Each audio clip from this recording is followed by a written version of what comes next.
Let's speak to Firas Maksad, who's the director of the Washington-based Arabia Foundation and adjunct professor at George Washington University. Professor, will the strikes change anything in Syria? Well, I don't think that the strikes would in the short term, frankly. There had been so much anticipation in the lead up to the strikes.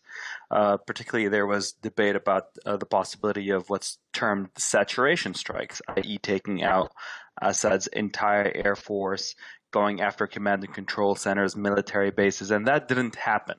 It was a much more limited strike that focused purely on chemical weapons facilities. So that came as a disappointment to many, and it raised the question of whether that would be enough in terms of a deterrent effect.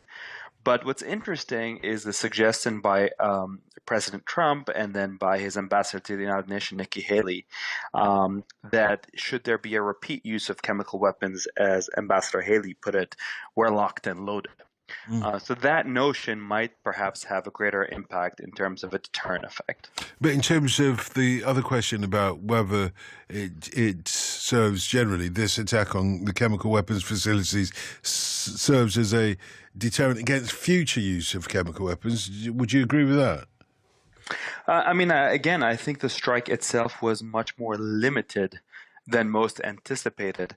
But that notion that if you try this again, we will be ready, that Ambassador Haley in particular repeated yesterday and today, might have more of that deterrent effect. But let's be honest here. I mean, most of the killing that's taking place on the ground in Syria is not done through the use of chemical weapons. It's done through the use of conventional weapons, barrel bombs being lobbed out of helicopters, and that will continue to be an effective tool in Assad's arsenal. It is one of the ironies, I suppose, of this conflict that it's the chemical weapons in itself that has the international community up in arms and prepared to, or some members of the international community prepared to attack Syria in this way. So are you essentially saying then the strikes on 3 particular facilities on Friday in Syria didn't wipe out the capability of President Assad to use chemical weapons?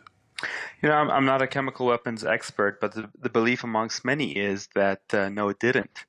Most of these chemicals, the gases that Assad has been using, are believed to be chlorine. Now, chlorine in particular is not a chemical weapon, but it could be weaponized and used as such. And chlorine is an industrial substance that could be easily found on the market.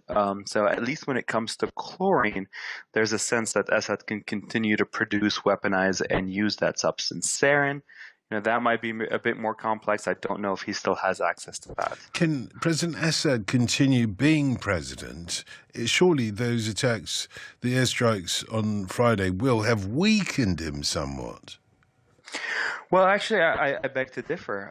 I think there is no plan B. There is no alternative to Assad rule, and that's part and parcel of why the United States and the international community at large have not went after Assad, is because there's nobody that could take over, and there is this fear of yet another Iraq scenario where you do away with Saddam Hussein, the regime comes crumbling down, and you have sheer chaos for years to follow. So yeah, I think given the strong support that the Assad regime continues to enjoy, primarily from Iran in terms of Shia militias on the ground that are fighting on his behalf, and Russia in terms of air cover and diplomatic cover in the United Nations, I think Assad is doing very well for himself. Is there likely to be a further U.S. military, if not strike, some military escalation of the U.S. Personnel in Syria at all? Do you think that the U.S. will pull out now, or will they stay for a longer term? Well, I don't want to get into the business of predicting the future, but there's certainly... The only reason I ask is because we had conflicting reports earlier on today. On the one hand, we had President Macron in France saying that he had managed to convince President Trump to not pull out U.S. troops, the 2,000 or so troops on the ground there in Syria, to not pull them out, but to keep them there for the long term. And then subsequently we heard from Nikki Haley saying, well, that's not the fact, that President Trump is still looking to pull out these troops very shortly. I think that might be a result of politicians speaking to different audiences. President Trump clearly got elected by a support base that is very reluctant to see U.S. forces engage in yet another overseas adventure, let alone one that's in the Middle East. So the president has to be careful in terms of his messaging. Certainly in Washington, the sense is that this will not be an open-ended engagement, U.S. presence in Syria. But there's also an acknowledgement that U.S. allies, whether it be France, the UK, and the Arab allies in Saudi Arabia, the UAE, would very much like to see continued U.S.